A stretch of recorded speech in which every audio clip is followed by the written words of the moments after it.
Ang dahilan ng sunog ay under investigation pa, pero ayon po sa eyewitness natin, ang sunog ay nagsimula sa gawing gitnang bahagi.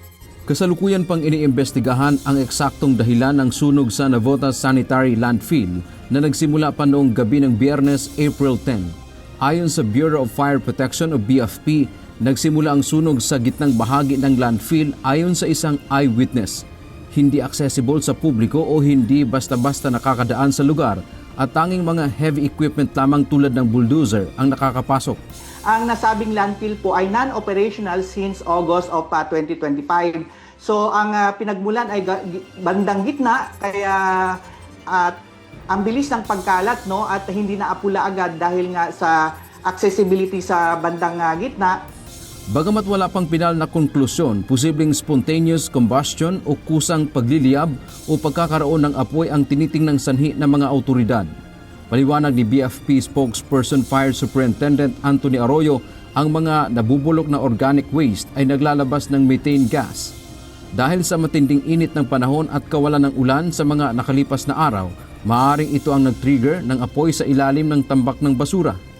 Ang posibilidad, no, ay maaari dahil sa init ng paligid at sa ilang araw na tuloy-tuloy yung talagang init ng panahon at wala tayong natalang ulan, ay maaari, no, ang nabanggit ninyo Ma'am Irene, yung spontaneous combustion, na kung saan alam naman natin yung mga organic waste decomposes na yan ay pwedeng mag-generate ng methane gas.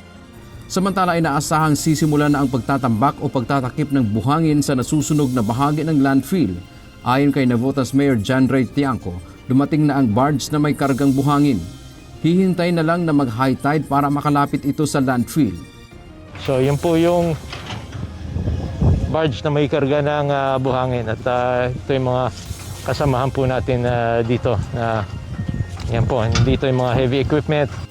Patuloy namang nanawagan ang mga lokal na pamahalaan gaya ng Navotas at Maynila sa publiko na mag-ingat at magsuot pa rin ng face mask kapag lalabas ng bahay dahil sa panganib sa kalusugan dulot ng usok mula sa nasusunog na landfill.